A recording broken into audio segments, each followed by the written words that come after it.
Bom, o objetivo desse material é discutir a questão da operação aeroportuária com o uso de ferramentas de simulação.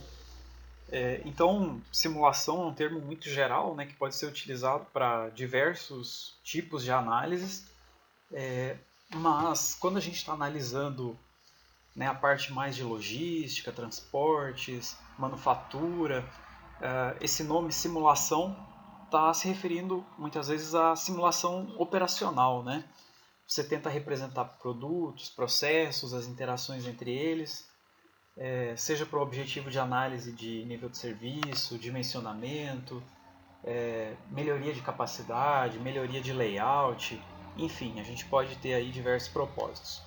Esse material ele está focado mais na parte aeroportuária, mas de fato é uma metodologia bastante geral. Então são conceitos bastante introdutórios que são colocados aqui. É difícil colocar tudo em uma aula só, mas a ideia é que a gente tenha a base, né, para poder desenvolver. Simulação é uma atividade bastante prática no final das contas. Então você pode usar os conceitos, você precisa buscar os conceitos, mas usar a ferramenta requer conhecimentos de computação, conhecimentos sobre o problema, conhecimentos de estatística, abstração, né? Quer dizer, é muito mais uma arte de construir um modelo a partir da realidade do que propriamente uma técnica. Então, as técnicas de simulação, elas estão ali pela simulação de Monte Carlo, simulação baseada em agentes, simulação de eventos discretos, mas a gente precisa lembrar disso que é uma arte, no final das contas. Então aí a gente tem um sistema aeroportuário lá do ar e a gente está olhando para ele e quer perguntar o seguinte: qual que é o ganho se o tempo de serviço aí das aeronaves for reduzido em 10 minutos? Tá? Por que a gente vai pensar numa ferramenta de simulação para resolver esse problema? É a única ferramenta possível? Não é. Né? Normalmente, muitos problemas são resolvidos através de análise. Quer dizer, você pega a realidade, estuda ela de forma estatística, gera gráficos, modelos econométricos, e aí você consegue não só explicar aquela realidade que você observou, mas você consegue fazer também previsões, né? Regressão multivariada, enfim, tem várias técnicas aí que são utilizadas. Por que a gente vai utilizar a simulação? Então, a simulação ela tem a ver com a ideia de interações entre componentes de um sistema. Quer dizer que aquele sistema que eu tenho ele é tão particular que se eu analisar vários outros sistemas e me esforçar para procurar as variáveis fundamentais, eu teria muita dificuldade. Então eu parto da ideia de que eu vou construir um modelo sintético, eu vou partir de algumas hipóteses, de alguns dados observados, mas o que eu vou extrair desse sistema é próprio dele. Então essa é a ideia da simulação, é extrair características de um sistema que tem partes e que essas partes têm interações. Então nesse sistema aqui, olha quantas interações a gente tem. As aeronaves precisam taxiar, aí elas têm uma determinada envergadura, isso restringe qual taxi lane, né, que elas vão poder utilizar. A gente tem as pontes, tem ponte que pode ser utilizada por uma aeronave, tem outra que não pode. Ou de repente, se você estaciona em uma determinada ponte, você tem um ganho de tempo, porque de repente ela consegue servir duas portas ao mesmo tempo, no caso de uma aeronave de corredor largo. Vai ter a questão dos veículos de serviço, das equipes de solo. Então, de repente, a companhia aérea não tem uma equipe de solo que vai dar conta de atender todas as aeronaves ao mesmo tempo. Enfim, eu tenho vários componentes, eles têm muitas interações entre eles, e seria muito difícil aqui nesse caso eu conseguir trabalhar isso de uma forma mais estática, vamos dizer assim. Eu preciso deixar esse sistema rodar e produzir esses resultados. Então, uma das primeiras coisas que a gente precisa discutir é nível de abstração. Sempre que você trabalha com modelo, você está fazendo uma leitura sua da realidade, né? O analista que vai criar um modelo mental, e esse modelo mental ele vai tirar muitos detalhes, às vezes por simplificação, às vezes por uma questão de escopo. Né? Você não está interessado em capturar todas as características do sistema ali naquele pátio que a gente estava observando. De repente eu não quero saber nada sobre o ruído, né? Eu só quero saber sobre a capacidade. Então tudo que estiver relacionado a ruído, desde que não influencie a capacidade, eu vou tirar. Então a abstração está relacionada a isso, a essa capacidade de olhar a realidade e criar um modelo mental a partir dela para um propósito específico. Então, por exemplo, nesse problema, a envergadura das aeronaves é uma variável importante? Provavelmente sim, porque ela vai dizer qual posição que pode ser utilizada. Logo, quando eu gero a aeronave, né, no meu sistema de simulação, eu preciso atribuir a ela uma envergadura. Então, na simulação, depende do software e tal, mas as aeronaves poderiam ser minhas entidades. São os elementos que vão se deslocar, né, que vão cumprir processos no meu modelo de simulação. Então, essas minhas entidades precisariam ter esse atributo chamado envergadura. Então, para isso eu preciso ter o chamado mix de aeronaves, né? Depois, aceleração da aeronave. É importante ou não é? Aqui a gente entra naquela questão de simplificação. De repente, não faz diferença, porque a hora que o trator puxa a aeronave ali, você vai ter alguns segundos de aceleração, depois a velocidade constante vai ser observada e você não está perdendo praticamente nada do comportamento dela.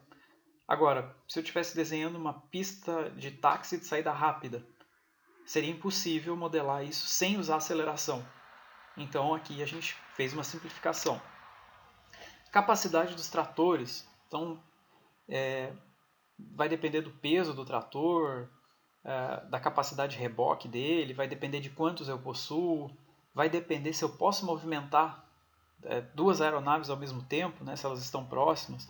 Então, provavelmente esse item aí, capacidade, né, dos veículos, de suporte aí, dos tratores, eu preciso incluir se eu quero descobrir qual que é o meu ganho de capacidade por reduzir o turnaround em 10 minutos. O que acontece quando a gente começa a simular esse sistema? Ele vai tendo gargalos que antes ele não tinha. Então, talvez na configuração atual, que implica um tempo de permanência da aeronave maior, os outros componentes do sistema, como o caso dos tratores, estão funcionando bem. A hora que eu diminuo o tempo de serviço, eu começo a carregar outros sistemas. E poderia ser a sala de embarque. Né? De repente, hoje, com um tempo menor de permanência, a capacidade da sala de embarque está adequada. Se eu começo a ter mais rotação de aeronaves, eu aumentaria a capacidade do aeroporto. Esse sistema ele poderia começar a ficar limitado. O que mais poderia acontecer? Poderia acontecer que os passageiros que estão fazendo conexão de um pier ao outro vão demorar mais tempo se a sala está mais cheia. Então, eu aumentar a capacidade, de uma certa forma, também diminui a capacidade, né? Porque aquela aeronave, aquela companhia aérea que conseguia fazer uma conexão, em 20 minutos não consegue mais, agora ela precisa de 25. Porque o passageiro está numa sala mais sobrecarregada, a sinalização já não é tão eficiente quando a sala está muito cheia, né?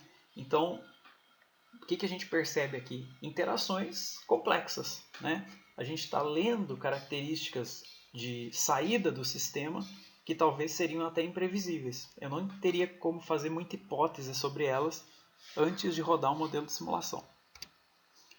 Depois eu tenho o check-in. O check-in precisa estar no meu modelo ou não? Talvez precise, porque eu posso esperar algum tipo de interação. Ou então eu posso dizer o seguinte, olha, se eu aumentar a capacidade aqui do pátio, da sala de embarque, o check-in vai responder e vai aumentar a capacidade junto. Então isso a gente chama de hipótese ou premissa. Né? Você adota algumas ideias a priori para o seu sistema, diz que aquele componente vai dar conta e está tudo feito. Né? Mas de fato eu não preciso testar isso. Agora, se eu quero ter um modelo mais preciso, que considera as interações mais complexas, então eu preciso expandir o escopo dele.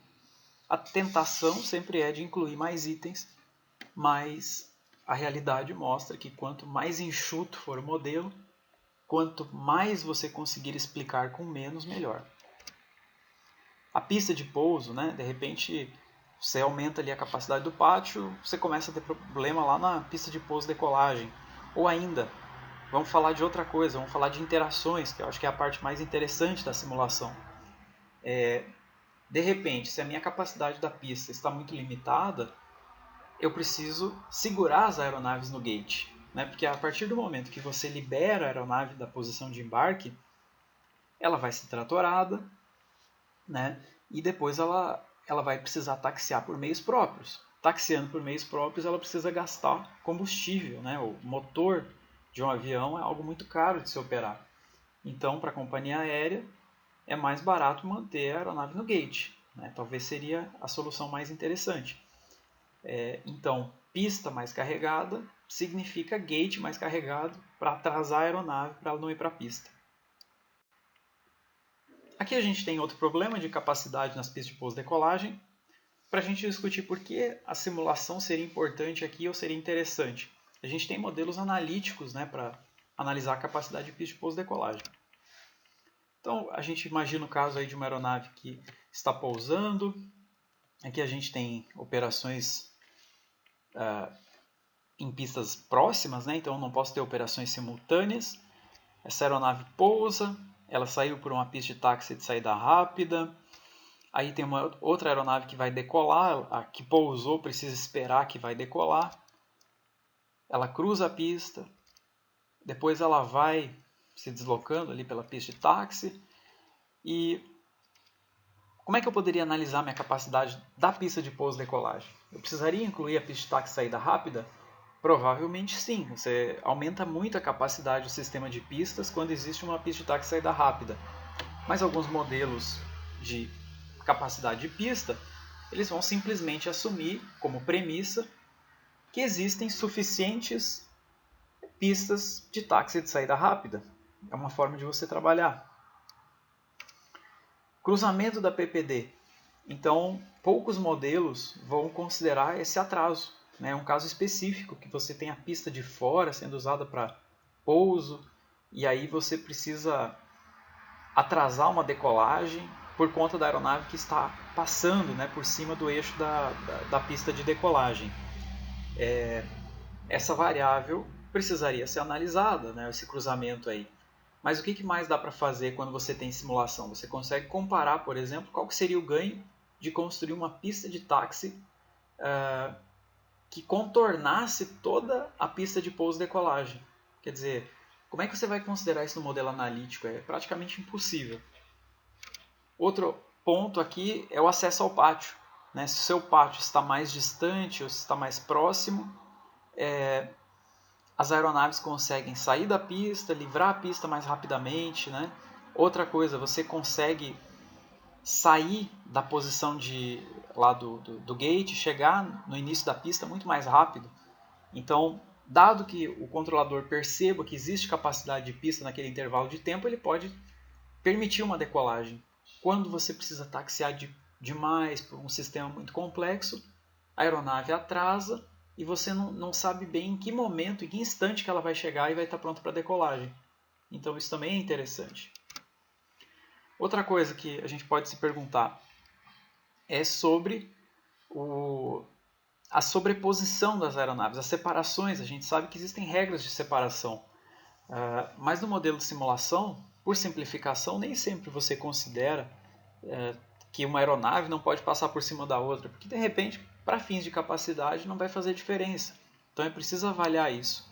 Quanto que uma simplificação dessas, que é absurda para um controlador, né, no mundo da operação, como que ela talvez não seja absurda no mundo da simulação. Aí esses três conceitos são importantes, eles são um pouco fluidos, né? Porque não existe uma definição absoluta sobre o que é macro e o que é micro, mas essa abordagem ela vem da área de rodovias e basicamente você tem o sistema macroscópico como aquele onde as regras, né, elas são mais regras de sistema. Se a gente imaginasse lá na física, né? Aquelas regras, aquelas leis de conservação de massa, por exemplo. É o caso macroscópico. Você tem uma regra que funciona para o sistema. No tráfego de rodovias, você tem algumas curvas, né, que mostram que se existe uma maior densidade de veículos, a velocidade cai. É uma lei que rege o sistema, ela rege o sistema como um todo. Você só precisa da densidade de veículos e você vai tirar uma velocidade média. É o caso macro. A gente tem como fazer simulações macro. Elas são aquelas em que talvez você nem precisa olhar indivíduo a indivíduo, né? Se for veículos, você não vai olhar o veículo. Você vai olhar o volume total agregado. Se forem passageiros, você vai olhar o conjunto. Você não precisa olhar passageiro a passageiro.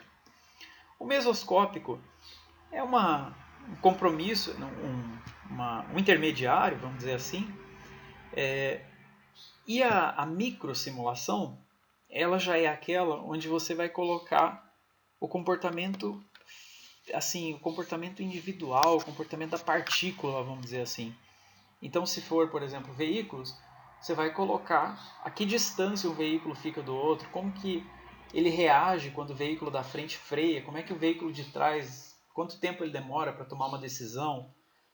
Se forem passageiros, qual que é a distância de um passageiro para o outro, como que eles se comportam em grupo, como que quando um grupo chega perto do outro grupo, o que, que acontece.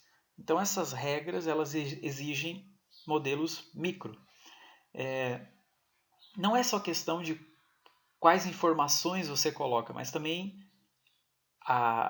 essa questão de ser macro ou micro vai mudar às vezes até o software que você usa, vai mudar as respostas que você consegue ter a partir daquele sistema.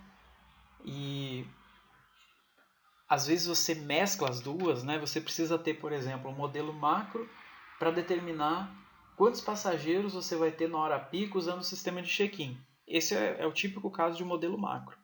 Modelo micro seria, por exemplo, eu ir lá na fila de check-in e estudar se uma fila em zigue-zague é melhor que uma fila linear. Pronto.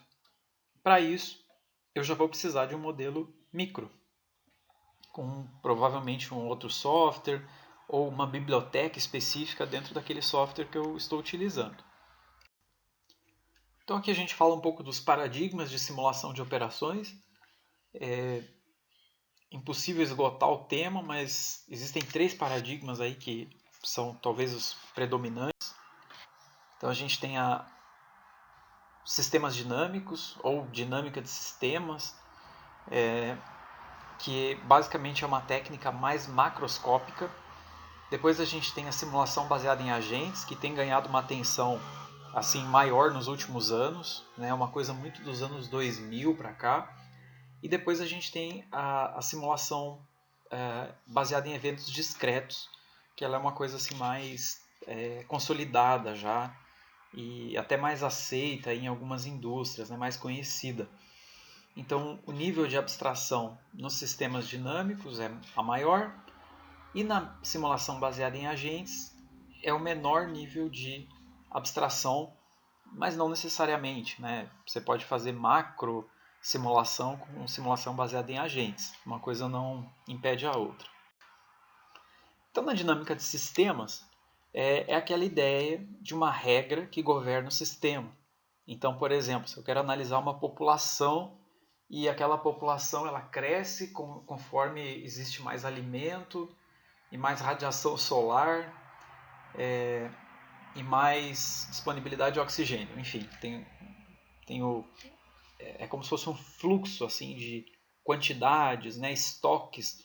Então, o que vai acontecendo é que aquela população vai crescendo, existe uma regra de crescimento, e aí ela vai crescendo até que ela atinge um determinado tamanho, ou uma densidade naquele meio ambiente, por exemplo. Aí, quando ela chega naquela densidade, ela por si própria ela começa a crescer menos. Então, esse é o caso típico para estudar por dinâmica de sistemas. Mercados, né, concorrência, né, você tem lá um mercado que é monopolizado, aí entra um concorrente, aí ele vai se ajustando, aí chega um ponto que vai entrar outras empresas e já não vão fazer muita diferença. Então, tudo isso dá para pensar em sistemas dinâmicos. Existem vários softwares, né, que trabalham com isso, vários conceitos. Então, quando a gente fala em sistemas dinâmicos, isso é só um nome geral para várias técnicas e softwares e modelagens possíveis. Então, a gente está pensando aí muito uma coisa mais estratégica, longo prazo, enfim, acho que essas são as palavras-chave dos sistemas dinâmicos. Aqui um exemplo aplicado num artigo aí de 2020 para estudar a Covid-19, né, a transmissão. Então você tem regras aí de contato, de tempo de incubação, as pessoas que se recuperam, o quanto que uma pessoa contagiada, né, quanto que ela vai disseminar a doença, enfim, é um caso típico para você modelar com dinâmica de sistemas. Depois a gente tem a simulação DES, né, baseada em eventos discretos. Qual que é a ideia do evento discreto? É que o sistema, né, para fazer uma alternativa aos sistemas de tempo contínuo, no tempo discreto é como se existisse um sorteio do próximo evento e o relógio da simulação ele vai avançando até esse evento. Então, por exemplo, aí num check-in de um aeroporto, a gente tem a chegada do passageiro, é um evento, né? E aí você analisa, talvez, passageiro a passageiro. Então, o primeiro passageiro é o primeiro evento, o segundo passageiro chegando ao segundo evento. Aí, um passageiro desiste da fila, esse pode ser o terceiro evento. Aí, o passageiro que chegou vai ser servido lá no terminal, vai despachar a mala. Pronto, quarto, quinto evento, e assim vai. Então, você só tem respostas nesses tempos específicos. Essa abordagem ela é muito voltada à análise de processos. Então existem entidades, nesse caso que eu descrevi eram os passageiros, mas existe uma lógica de um fluxograma onde eu tenho esperas em fila, geralmente, né? Aí você tem pontos de decisão, tem pontos de agrupamento de usuários, tem ponto onde você quebra o número de usuários. Por exemplo, um ônibus, que era uma entidade, vira 100 pessoas ou 50 pessoas. Então eu preciso imaginar uma sequência, né, de processos para descrever isso. Aqui a gente tem um caso que até foi estudado no problema de filas, onde eu tenho as aeronaves chegando em um pátio que possui pontos de embarque. Então eu tenho um processo de chegadas, claro que isso aí é uma grande simplificação no software Arena, né, que é um software bem consolidado de simulação por eventos discretos. Aí a gente tem a chegada de aeronaves, aí existe uma decisão que vai estar baseada naquela ideia de que o pátio está já com as posições ocupadas ou não. Se existir posição livre, ele vai ocupar o servidor 1, servidor 2.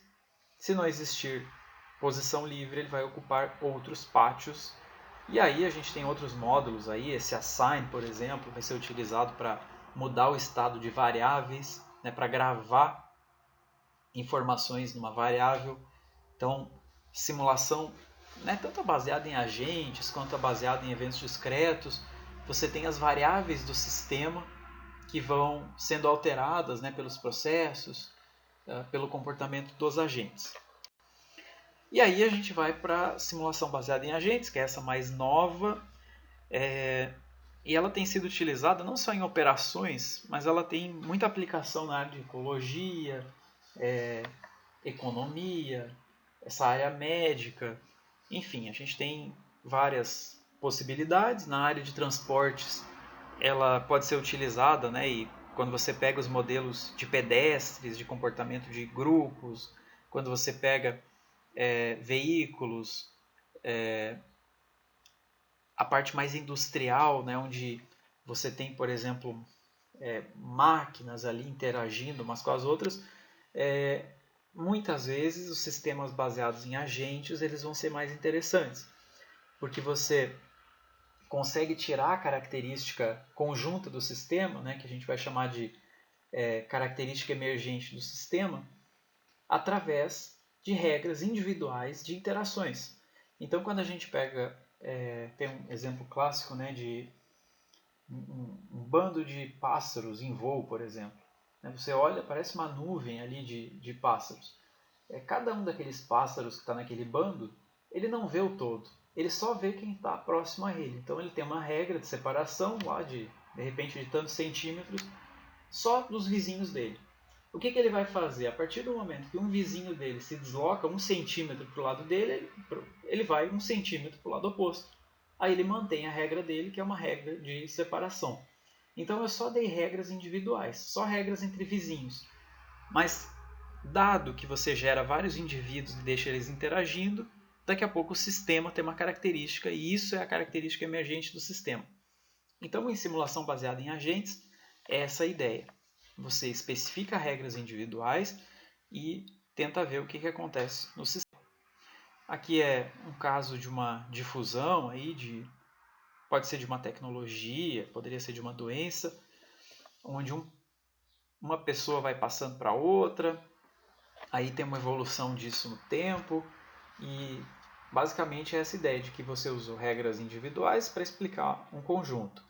Essa aí é uma tela do software NLogic, que é um software comercial bastante utilizado, e ele até é multiparadigma. Ele vai unir aí dinâmica de sistemas, simulação baseada em eventos discretos, simulação baseada em agentes também. E aqui a gente fala de modelo conceitual. O que é um modelo conceitual voltado à simulação? Aqui a gente tem um exemplo de um modelo conceitual através de um fluxograma, de uma fila MM1. Então o que a gente vai ter? Um processo de chegadas, que seriam exponenciais, um processo de serviço. Aí eu vou fazer um sorteio do próximo evento, pensando na ideia de simulação baseada em eventos discretos. Então, se o evento exponencial, aquele que ocorrer num intervalo de tempo menor, for uma chegada, eu conto mais um, o meu n de t, a minha contagem do número de entidades no sistema aumenta 1, ou então ela diminui 1. Aí, se existir alguém no sistema e ocorrer uma saída, você tem uma saída de fato, mas se o sistema estiver vazio e o sorteio da variável der alguma coisa, não muda nada. Então, a variável de estado no sistema, ela só muda se n de t for maior ou igual a 1. Tá? Então, essa é uma ideia aí de um modelo conceitual que vai ser utilizada para fazer uma implementação. A implementação é quando você vai escrever o código, se for algo mais de programação, ou às vezes você vai usar um fluxogramazinho desse mesmo, um programa com interface gráfica, mas aí você está implementando, você está transformando uma ideia conceitual, que pode estar documentada no papel ou pode estar só na sua cabeça, e aí você está transformando ela em algo que pode ser calculado, que pode ser transformado em resultados. Então, aqui a gente está vendo um processo, um modelo conceitual de uma fila MM1. Aqui a gente tem não um modelo conceitual, mas em inglês isso seria chamado de framework, que basicamente uma estrutura aí para você fazer um modelo conceitual, uma ideia de como que você monta um modelo conceitual. E aí a gente tem uma situação problema, eu tenho um objetivo, tá? Então é importante que o objetivo sempre esteja muito claro, porque é aquela ideia de que você está abstraindo a realidade. Você vai jogar muita coisa fora, você não pode jogar aquilo que tem a ver com o problema que você quer analisar. Então, estando claro o meu objetivo, eu preciso entender quais que são os fatores experimentais. O que eu vou variar ali, o que eu vou criar, o que eu vou randomizar para ver as interações ali no conjunto.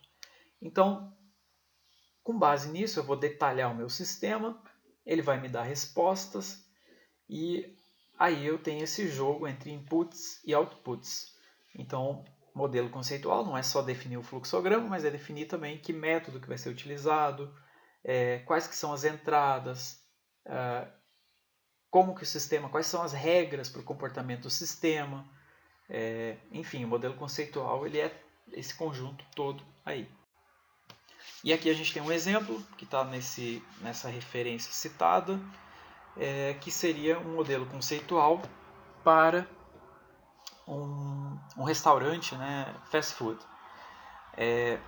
Então, o problema é que esse restaurante está tendo problemas e a gente quer ver por que o tempo de atendimento em fila está muito alto. E aí existe um grupo de canais de atendimento, aí, que são esses balcões de serviço. E aí a gente já tem algumas ideias sobre o que pode estar causando o problema. Então aí está falando que esse não é o resultado de falta de comida, tá? É falta mesmo ali de alguma falta nos canais de atendimento. De repente o tempo deles de atendimento está muito grande, ou então eu tenho poucos canais, tá? E aí tudo isso aí é modelo conceitual, não é na forma de fluxograma, mas é o modelo conceitual desse sistema. Então eu tenho um projeto aí no restaurante fast food. Agora a gente fala de objetivos. O objetivo é melhorar o nível de serviço. Então aqui nesse exemplo a gente tem os objetivos da modelagem, que seriam garantir que os clientes, 95% do tempo, esperem menos do que 3 minutos. Então essa é a métrica. Eu quero construir um sistema que consegue representar isso. Existe também uma restrição de que você poderia colocar no máximo 6 funcionários. Outros objetivos aí do projeto é de analisar um horizonte de 5 dias. Não precisa ter muita flexibilidade, porque eu só vou alterar ali eventualmente o número de canais, talvez o tempo, de atendimento. Seria interessante poder rodar muitos experimentos, porque a gente tem variabilidade, então você precisa rodar muitas vezes. É interessante que o modelo seja leve. Quanto à visualização, pode ser 2D e fácil de usar, Geralmente uma recomendação é interessante. Depois nos outputs a gente tem percentual então de clientes esperando menos do que 3 minutos. As razões para determinar a falha em atingir o objetivo. Eu vou tentar gerar algumas estatísticas. Geralmente você faz algum tipo de histograma, para mostrar os mínimos, máximos, médios, utilização dos canais, e os fatores experimentais vão variar então em uma faixa de 1 a 6 aí, que são basicamente os seus canais de atendimento. Tá? Essa é a variável do experimento. Quanto ao detalhamento, quanto ao escopo do trabalho, então você precisa incluir os clientes, precisa incluir os pontos de serviço, vai excluir toda a parte de mesa, cozinha, limpeza. Isso falando das atividades. Falando das filas, a gente vai excluir as filas para as mesas, por exemplo, porque a parte ali do salão não está sendo considerada. E vai incluir a parte ali das filas para o serviço que está sendo considerado. Quanto aos recursos, vários recursos aí vão ser excluídos, porque eles não estão no escopo do trabalho. Depois a gente tem nível de detalhamento, vários itens aí, que são avaliados, aquilo que deve ser incluído ou excluído. Por exemplo, o tamanho do pedido, quantos itens foram pedidos. Isso não precisa estar modelado, porque isso já vai ser representado pelo tempo de serviço. Você vai lá, mede o tempo de serviço, faz uma curva de probabilidade para dizer em média quanto tempo, qual que é o desvio padrão daquele tempo. Aí você não precisa ficar pormenorizando, você pode só trabalhar mesmo com o tempo. Enfim, aí a gente tem todo um mapeamento. E aí aqui segue no mapeamento as hipóteses do modelo, que as faltas de materiais não são significantes, não existem falhas nos pontos de serviço, e a gente tem algumas simplificações. Uma entidade representa um grupo de consumidores, o tamanho do pedido é representado no tempo de serviço, o absenteísmo é modelado através de perturbações no número de empregados disponível, no número de canais. Então, o que acontece? Eu poderia modelar o absenteísmo, poderia ter uma distribuição para isso, mas não precisa. Você pode tratar isso de maneiras mais simplificadas. Não existem limites para as filas, por exemplo, o tamanho das filas. Então, com todas essas especificações, vai ser mais fácil montar um modelo. Se você não coloca isso no modelo conceitual, a pessoa que for implementar, ela vai ter que tomar uma série de decisões que podem até distorcer o objetivo inicial do modelo. Então agora a gente fala um pouco das etapas necessárias para um processo de simulação. Então tem esse diagrama bem interessante, a gente começa ali do mundo real, né? O mundo real é cheio de facetas aí, e aí a gente vai olhar para esse mundo real, vai fazer uma descrição do sistema. A descrição já é uma visão do analista, uma visão simplificada, lembrando que você não quer analisar a realidade como um todo, você quer analisar a realidade para tomar uma decisão, então você elimina vários detalhes dela, faz simplificações, aí consegue gerar um modelo conceitual. Então, qual que é a diferença do modelo conceitual para a descrição do sistema? Na descrição do sistema, eu vou ter fatores, eu vou estar descrevendo fatores que não necessariamente eu preciso manter no modelo. Só que eu preciso primeiro observar, ver como o sistema funciona, pegar os detalhes do sistema, observar mesmo. Depois disso que eu vou conseguir saber o que eu posso tirar ou não. Então, você não pode correr o erro, né, de prematuramente simplificar demais um sistema, por exemplo, porque você simplesmente não sabe de algum detalhe de como ele funciona, né?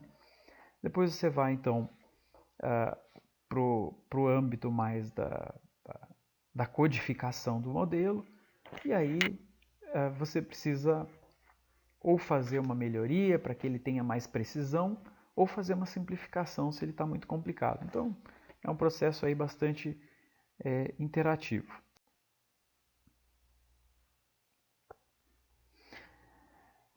Uma das etapas muito importantes no modelo de simulação vai ser a verificação, né? E aí tem esse conceito aí, onde basicamente o modelo de verificação está preocupado de escrever o modelo certo. Quer dizer, eu preciso que o modelo tenha uma consistência interna, né? Que eu não tenha erros lógicos, erros matemáticos.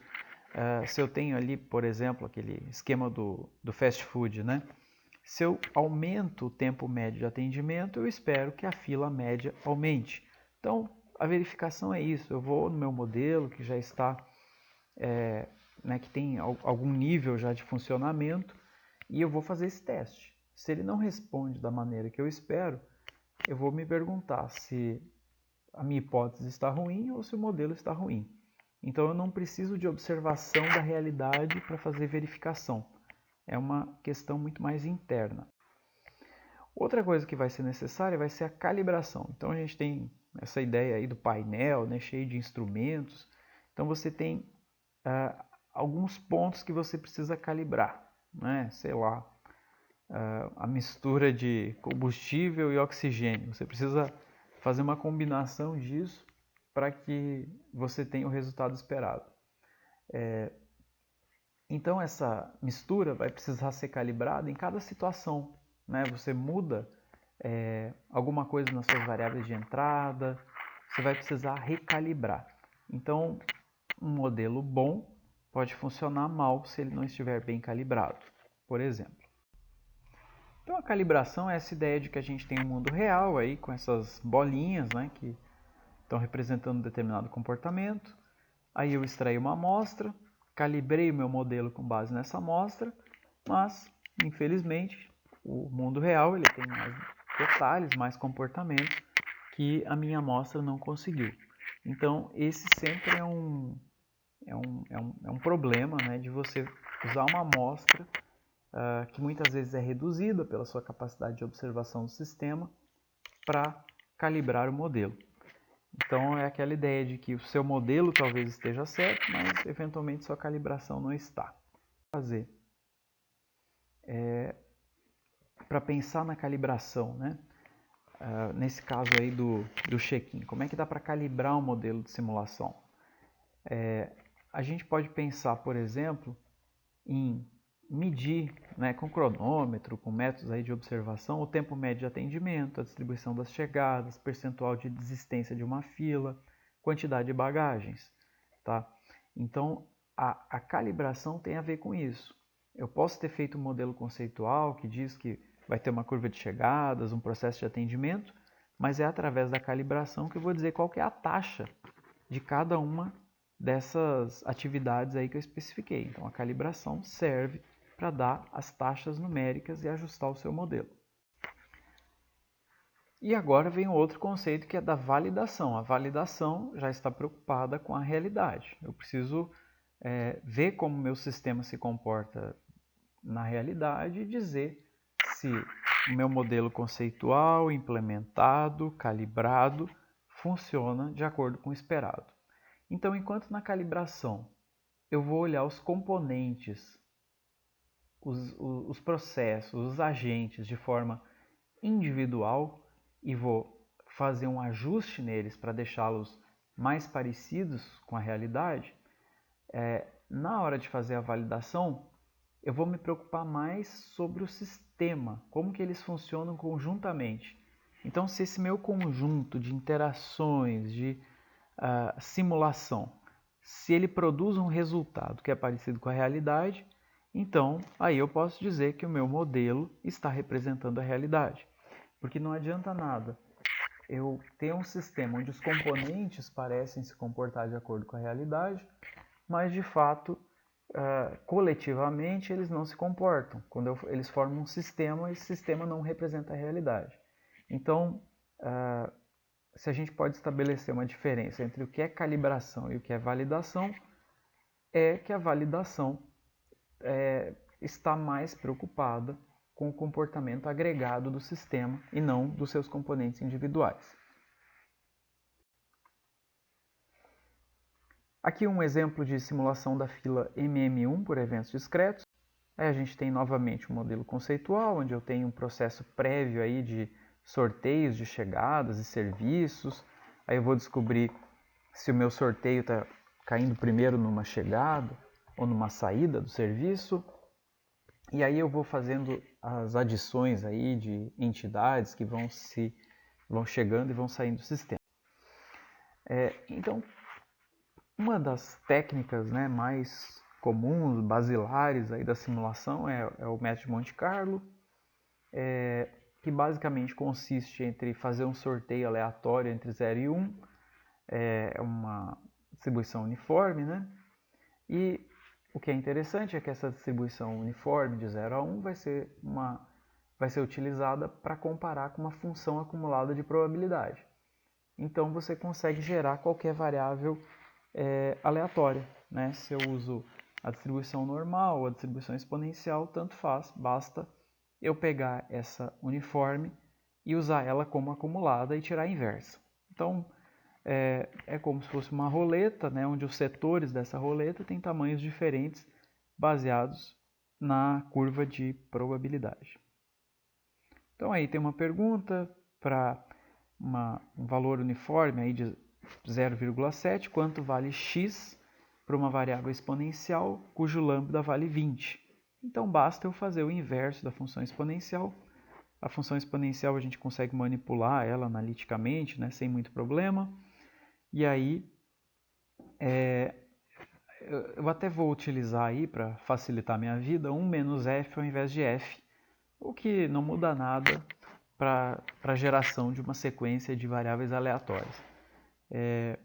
E aí eu já obtive o valor, está calculado aí em horas da minha variável do meu sorteio.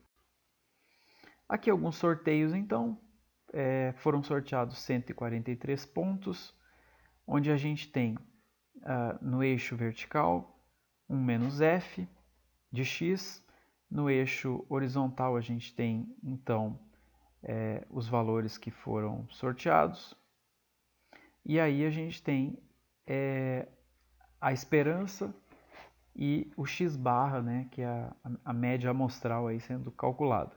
Então, umas rodadas diferentes, a gente vai obtendo uma curva que tem um formato muito parecido, mas existe aí um pequeno deslocamento nos pontos. Isso faz com que a cada rodada da minha simulação, toda vez que eu faço uma nova rodada da minha distribuição uniforme, os resultados das minhas variáveis vão mudar e com isso toda a minha simulação vai sofrer uma perturbação com base nisso. Toda vez que a gente gera uma nova simulação, uma nova geração, né, de variáveis, eu estou fazendo uma nova rodada, eu estou fazendo um novo experimento. Então eu posso fazer, por exemplo, sei lá, 30 experimentos e tirar estatísticas depois. A gente precisa lembrar que simulação, a menos que ela fosse totalmente determinística, né, ela precisa ser vista como experimento, como se a gente tivesse em um laboratório. Então aqui vem um problema, que é simular uma fila MM1 com lambda valendo 28, mi valendo 30, usando planilha. Então para fazer isso na planilha, a gente vai fazer primeiro o sorteio uniforme de duas variáveis, porque eu tenho o processo de chegadas e o processo de serviço. Ali eu tenho já uma coluna para as minhas variáveis exponenciais, uma com parâmetro 28, outra com a parâmetro 30. E aí eu vou simplesmente aplicar a função inversa e vou já obter esses valores. Então quer dizer o seguinte, que em 0,0706, na minha escala de tempo, chegaria um indivíduo. Em 0,0394 sairia um indivíduo do sistema. As minhas condições de contorno assumidas aí é que o sistema e a fila começam com 0 indivíduos. Lembrando que quando você tem um indivíduo no sistema e esse sistema tem um servidor, então eu tenho 0 em fila e assim sucessivamente. Para fazer a simulação, o que eu vou fazer? Eu vou pegar o primeiro sorteio, vou descobrir o que caiu primeiro. Então o que caiu primeiro aqui foi uma saída, como eu não tenho ninguém, não faz sentido. Então o meu sistema não aumenta de tamanho, ele continua em 0. E o que vai acontecer? Eu vou fazer meu segundo sorteio. Agora, o que vai acontecer primeiro vai ser uma chegada, né? Porque o tempo entre chegadas foi menor, o intervalo foi menor. Aí o relógio da simulação, lembrando que eventos discretos tem a ver justamente com isso, com avançar o seu relógio da simulação até o evento seguinte. E aqui o meu evento seguinte é 00394, que era o tempo anterior, mais o 0015, que é esse intervalo corrente, e assim eu vou atualizando. Então se eu fizer tudo, vai dar o que está sendo visto aí na tela, que é o meu processo de contagem, o meu processo estocástico aí ao longo do tempo. Então, se eu repetir isso muito, eu vou então chegar em valores parecidos com aqueles esperados para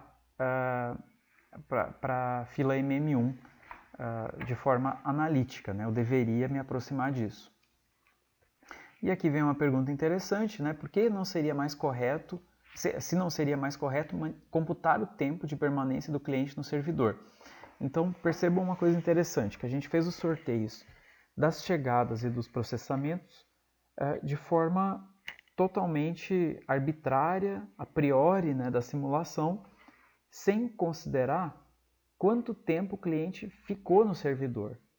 Quer dizer, a probabilidade não é de sair do sistema. A probabilidade que a gente está modelando, né, no sistema MM1 é a probabilidade de ficar lá no serviço por um tempo. Por que eu não preciso fazer isso? Eu não preciso fazer porque é uma distribuição exponencial, ela não tem memória. Então, lembrem que neste caso específico, a probabilidade só depende do intervalo de tempo, né? Não depende do histórico do processo. Então, isso é um alerta para que, se as distribuições fossem diferentes, eu tomasse o cuidado de considerar o tempo que o cliente está alocado lá no servidor. Então, obviamente, isso fica mais complicado, a lógica, né, do algoritmo aí fica mais complicado. Então, como verificar esse modelo? Né? Aqui, como a gente está falando de um caso teórico, verificar e validar dá na mesma. Se a gente estivesse falando de um caso real, de um problema do mundo real, aí verificar ficaria mais para o caso mais computacional, validar incluiria observar a realidade enfim. Então aqui, como é teórico, verificar e validar são praticamente sinônimos. A nossa ideia então vai ser repetir esse experimento que foi feito na planilha, né? Ele vai ser implementado aí em Python, e eu vou rodar ele muitas vezes para eu ter uma amostra mais significativa, e aí a gente vai comparar com a teoria das filas. Então, nesse link pode ser encontrado o código, ele não está muito bem documentado, enfim, tem melhorias para serem feitas aí na forma de escrever o código, mas basicamente dá para perceber o seguinte, que para um sistema simples como esse, a minha carga de código já não é tão pequena, eu tenho que já pensar um pouco na lógica do problema, mas é bastante leve, eu consigo reproduzir muitas vezes. Então aí estão os dados, meu lambda agora passa a ser 20, o mi 30, eu vou fazer uma análise de 1000 unidades de tempo e eu tenho 20 amostras, ou seja, eu vou repetir meu experimento 20 vezes. Aí a gente vai obter isso aqui. Tá? Essa é a semente 0, só para falar do que é a semente, numa simulação. Quando eu gero lá minhas variáveis aleatórias, né, pensando lá no nosso uniforme, eu preciso usar uma geração de número aleatório. E em computação, você não tem um número realmente aleatório. O que você tem é um pseudo aleatório. É um algoritmo que vai gerar uma sequência de números que você vai olhar e vai parecer um eletrocardiograma, vai parecer um negócio aleatório, só que não é, ou seja, vai se repetir. Tem um ciclo, né, aquele aleatório. Se esse ciclo for muito longo, não tem problema nenhum, não vai atrapalhar a nossa simulação. Agora, imagina se esse ciclo se repete com uma frequência muito alta. Quer dizer que a gente não está fazendo uma análise aleatória. Então, por essa razão, em simulação, há uma grande preocupação com a qualidade da geração dos números aleatórios. Quando a gente está usando pacotes, né, mesmo linguagem de programação, a gente não está vendo isso especificamente. Quando você usa um software comercial, você nem faz ideia de que gerador de número aleatório que ele está usando. Então, uma das formas da gente tentar contornar isso é usar várias sementes, porque aí você muda o ponto que você começa naquela sequência de números aleatórios e vê qual é o impacto que isso tem no resultado da sua simulação. E qual que é a vantagem disso também, de você fixar uma semente? É que você consegue reproduzir seu experimento. Você consegue desligar o computador, no outro dia você liga de novo, desde que você coloque a mesma semente, lá na mesma linguagem, deveria dar a mesma resposta. Então isso também depende um pouco do software, né? Mas a ideia é essa, que você consiga reproduzir. Então essa é a ideia de fixar a semente, e a ideia de variar a semente é testar o impacto dela. Aqui a gente faz um pequeno experimento, então, dessa fila MM1. Eu vejo ela durante 6 horas. Tá? 6 horas não é um período tão curto, porque eu tenho aí alguma coisa como 20 eventos por hora, né? Então, eu estaria esperando aqui aproximadamente 120 eventos, né? E aí eu tenho aqui uma variação grande entre as minhas sementes. Então eu poderia pensar o seguinte, que o meu sistema ele não está estável, né? De repente o número de horas que eu estou usando é pequeno, eu tenho algum problema estatístico, eu tenho algum problema lógico, né? Eu poderia pensar nisso. Só que vamos lembrar o seguinte, no sistema MM1 as chegadas e processamentos eles são exponenciais. Então, eu espero uma aleatoriedade muito grande no comportamento desse sistema. Ele é um sistema que tem uma variabilidade inerente muito alta. Então, eu não tenho como concluir isso olhando para esses gráficos, mas se a gente pega lá da teoria das filas, né, você tem inclusive equações, né, deduzidas para calcular o desvio padrão do número de clientes em fila, né? Embora a gente não tenha estudado isso, mas você tem essas estatísticas deduzidas lá dos modelos analíticos, a gente espera esse comportamento. Então é um alerta para dizer o seguinte, você não precisa ver um gráfico, né, pensando lá no cálculo numérico, com aquele padrão bonitinho de convergência. Sistemas que têm muita aleatoriedade, eles não vão aparentar convergência, embora eles possam estar no regime estacionário. Qual é o valor esperado para a fila, então? Eu vou usar um método analítico aí para colocar o 30 e o 20.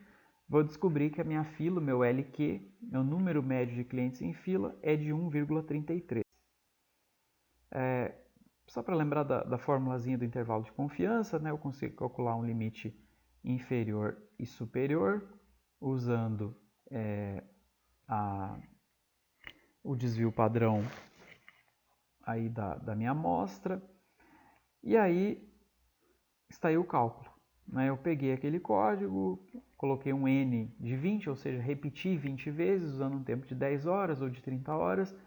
E aí a gente chega nesses valores que estão sendo mostrados. Quer dizer, quando eu aumento o tamanho da minha amostra, o meu intervalo de confiança vai estreitando, né? Vai ficando mais próximo da média. E a gente está vendo um comportamento aí muito interessante. Né? Quer dizer, quando eu aumento o tamanho da minha amostra, o meu intervalo de confiança ele vai estreitando até chegar próximo do meu valor teórico de 1,33. Então, a minha implementação está devidamente verificada. Existe uma biblioteca muito interessante na linguagem Python e em outras linguagens devem existir diversas bibliotecas também que podem ser utilizadas. É para lembrar que a gente não precisa ficar implementando tudo à mão. É inclusive bem complicado você implementar sistemas, né, de simulação usando programação pura, como foi feito nesse exemplo anterior. Então tem essa biblioteca CIDA, que é muito interessante, né, livre. E aqui a gente tem um código que está simulando um sistema que é uma rede de filas. Tá? Embora a gente tenha um sistema simples, mas a biblioteca é feita para simular redes de filas. Então o que eu estou vendo aqui? Importação da biblioteca CIW, aqui eu estou vendo meus parâmetros, aqui é criada a rede. Então como é que é essa rede? Ela tem chegadas exponenciais, ela tem tempos de serviço exponenciais e ela tem um servidor apenas. Então eu vou fixar uma semente, existe um critério de parada aí, né, de períodos de tempo. Aqui existe uma coleta de estatísticas que já é facilitada aí pela própria biblioteca. E aqui uma preparação dessas estatísticas. E aqui a gente vai ter um resultado gráfico. E o resultado é esse aqui. Eu tenho um LQ de 1.38, lembrando que eu tinha lá um resultado analítico de 1.33, né, e aí eu teria que rodar mais vezes o experimento, fazer um tempo maior de simulação, e aí está o meu resultado de forma gráfica. Então, o que isso mostra? Né? Que a gente consegue fazer uma simulação com pouquíssimo código. Tá? É uma ferramenta muito poderosa para fazer simulação de redes de filas. Falando um pouco então de softwares comerciais, em diversas opções aí, os softwares comerciais eles possuem interfaces gráficas, eles são muito bons para representar animações, né, quando você quer gerar um vídeo, até 3D do seu sistema. O Arena é um software mais antigo, que é mantido, né, mas ele faz aí parte da história, né, da simulação, principalmente simulação DES, né, de eventos discretos. Depois, e o Arena é genérico, né, ele tem algumas bibliotecas específicas para transporte, para tanques, esteiras, empilhadeiras, enfim. Mas você consegue representar qualquer tipo de sistema nele. O SymPy é uma biblioteca do próprio Python, livre, né? O NLogic é um software comercial, ele é multiparadigma, né? Vai fazer dinâmica de sistemas, simulação baseada em agentes, simulação DES, e esses outros 3 eu não tenho nenhuma experiência com eles, não posso falar muito, mas eles aparecem bastante também, como softwares mais genéricos, mais ligados aí à área de manufatura, operações. E aí a gente tem softwares específicos para as indústrias, né? Então, quando a gente pega tráfego aéreo, muitas vezes o que a gente está vendo dentro de um software é justamente uma simulação DES, só que por ser específico daquela indústria, ele vem com os parâmetros, né, calibrados, ele vem com uma biblioteca específica para aquele tipo de sistema. Aqui uma tela então do Arena, simulando uma fila MM1, ele também é bem simples, né, um esquema de fluxograma, onde eu tenho um processo de chegadas, eu estou chamando a minha entidade de aeronaves, estou dizendo que elas chegam com uma taxa exponencial, que chega uma entidade, né? Ou seja, cada chegada é apenas uma entidade. Depois eu estou definindo o processo, onde eu tenho um servidor. A ação é essa aí do tipo sysDelayRelease, que ele vai ocupar o servidor, vai ter um delay, que vai ser o tempo do processo, e depois ele vai liberar. Isso garante que o servidor só seja utilizado por uma entidade simultaneamente. Ali existe uma expressão para falar que esse atraso vai ser exponencial. E depois eu tenho a saída do sistema. Ele também vai gerar estatísticas aí automaticamente, você consegue gerar relatórios, exportar para TXT e coisas do tipo. Aqui tem um relatóriozinho desse que é gerado. Então, a gente tem um resultado de tempo médio de fila de 0,071 horas, enquanto o resultado analítico é 0,067. Tá? Isso está se mostrando aí que o resultado é muito parecido, né? Usando 10 replicações de 100 horas. Então, claro que muito depende um pouco de como que eu monto essas replicações. Outro problema que está modelado aí é o problema do pátio, que tinha sido abordado na aula de filas. Aqui eu tenho os resultados analíticos, e aí eu tenho, por exemplo, que para o pátio 3, para que ele tenha uma taxa de ocupação na faixa de 70%, 53% da demanda será desviada para os outros pátios.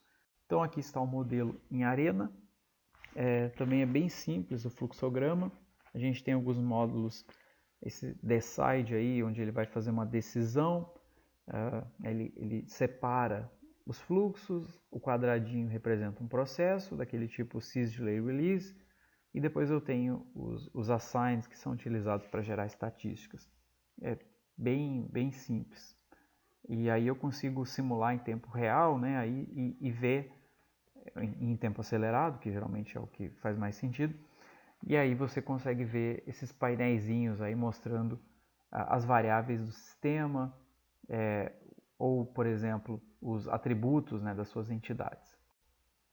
Aqui o resultado na forma de relatório, e para uma simulação por 5.000 horas, a gente encontrou 53% de perdas, vamos dizer assim. Então é um resultado muito parecido com o resultado analítico, lá usando o modelo de perdas de Erlang, ou a fila MMSK, né, com S igual a K, que era o caso desse problema. Então a gente chega em resultados muito parecidos. Qual que é a vantagem da simulação? Se eu quiser alterar as minhas distribuições de probabilidade, eu não preciso gerar um novo modelo. Eventualmente eu tenho que calibrar ele, eu tenho que fazer mais repetições, se for o caso, porque eu tenho mais variabilidade, né, dependendo da distribuição, mas eu não preciso criar um modelo novo.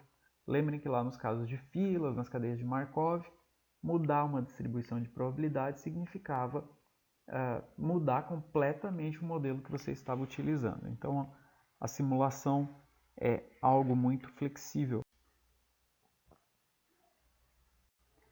E aqui a gente tem a bibliografia, alguns softwares de simulação, alguns artigos aí dessa conferência de simulação, e o livro do Ross, que traz um capítulo sobre simulação.